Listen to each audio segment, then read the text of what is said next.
அனைவருக்கும் துர்காதேவி சரணம் சார்பாக இனிய வணக்கங்கள். ஒரு சில புண்ணிய காரியங்கள் செய்யும் போதும் வாழ்க்கை ரொம்ப ரசிக்கும் வகையிலும் இனிமையாக இருக்கும் என்பதில் அதில் மாற்று கருத்து இல்லைங்க. புண்ணிய காரியம் என்றாலே நம்ம ஞாபகத்துக்கு வர்றது என்னன்னா தானம் செய்கிறது, இன்னொன்று தர்மம் செய்கிறது அப்படிங்கிறது மட்டும்தான் நம் நினைவுக்கு வரும். ஆனால் அந்த புண்ணியம் அப்படிங்கிறது ரொம்ப அதிகமாக கிடைக்கும் செயல் என்னன்னு சொன்னோம்னா அது என்னங்கிறத பற்றி இந்த பதிவில் பார்க்க இருக்கலாம். இப்போ தான் நம்ம சேனலை முதல் முறையாக பார்க்குறீங்கன்னா ஒரு லைக் பண்ணி உங்கள் ஃப்ரெண்ட்ஸுக்கு ஷேர் பண்ணுங்கள். மறக்காமல் சப்ஸ்கிரைப் பண்ணுங்கள் ஃப்ரெண்ட்ஸ். பொதுவாகவே பிறருக்கு பசிக்கையில் அவர் கேட்டு கொடுத்தால் அது தானமாகிறது, அவர்கள் கேட்காமலேயே கொடுத்தால் அது தர்மமாகிறது. கண்டிப்பாக இந்த தர்மமானது நம்மை தலைகாக்கும் என்பது நம் முன்னோர்கள் சொல்வது போல் நிரூபிக்கப்படும் சகோதரிகளே. இதையெல்லாத்தையும் விட மேன்மையானது என்னன்னா நாம் எப்போதுமே இனிமையான வார்த்தைகளை பேசுவதுதான் இருக்கிறதுலே ரொம்ப மிகப்பெரிய புண்ணியத்தை சேர்ப்பதாகும். பொதுவாகவே மனிதர்களுக்கு கிடைத்த அரிய வாய்ப்பு அப்படின்னா நாம் பேசுகின்ற சொற்களின் மீது புண்ணியம் கிடைத்தும் அதற்கு பின்னால பிறர் மனதை புண்படாத அளவிற்கு பேசுவதே மிகப்பெரிய புண்ணியமாகும் சகோதரிகளே.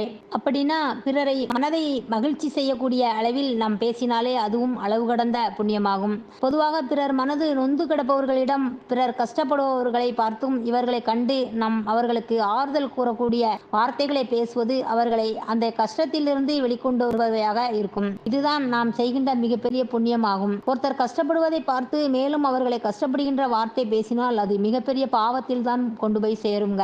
இன்னொன்று பார்த்தீங்கன்னா கோவில் கட்டுறது அப்படின்னு பார்த்தீங்கன்னா அதுவும் புண்ணியம் சேர்க்கும் என்பதை சொல்லலாம்ங்க.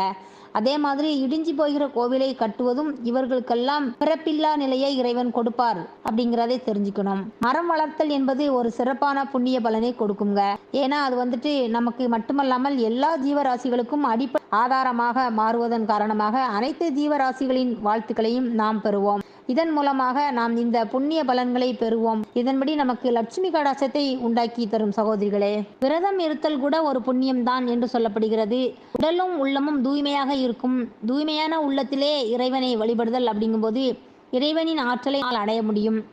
நம் வீட்டில் பசுமாட்டினை பராமரித்து வருவது, இந்த வேலைகளெல்லாம் செய்வது நமக்கு கடன் பிரச்சனைகளை எதுவாக இருந்தாலும் தீர்க்கக்கூடியது என்று சொல்லலாம்ங்க. நம் வீட்டிற்கு வரும் விருந்தினரை நாம் முகச்சிரிப்போடு அவர்களை ஆதரிப்பதும் ஒரு புண்ணியம் என்று சொல்லலாம். இதுக்குத்தான் அந்த காலத்தில் வீட்டிற்கு முன்னால் திண்ணை அமைத்து வீடு கட்டியிருப்பார்கள்.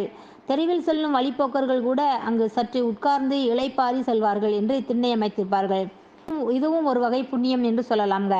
வீட்டில் துளசி வளர்ப்பதும் புண்ணியம் சேரும். கோவில்களை தூய்மை பணியில் ஈடுபடுவதும் அப்படிங்கிறதும் புண்ணியம் சேருங்க. ரொம்ப முக்கியமான விஷயம் எது பார்த்தோம்னா குழந்தை இல்லாதவர்கள் ஏழை குழந்தைகளுக்கு கல்விக்காக உதவுவது, இதன் மூலம் அவர்களுக்கு புத்திர பாக்கியம் கிடைக்கும் வாய்ப்பு என்று சொல்லப்படுகிறது.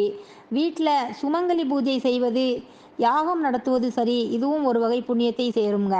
நம்ம ஏற்கனவே சொன்ன மாதிரி பிறர் மனம் மகிழும்படியான சொற்களை பேசுவதுதான் இந்த உலகத்திலேயே மிகச்சிறந்த புண்ணியமாக கருதப்படுகிறது சகோதரிகளே. இனிதே வளம்பற்று நலமுடன் வாழ்க சகோதரிகளே. மீண்டும் அடுத்த பதிவுடன் சந்திக்கும் வரை உங்கள் சகோதரியான துர்காதேவி சரணம்.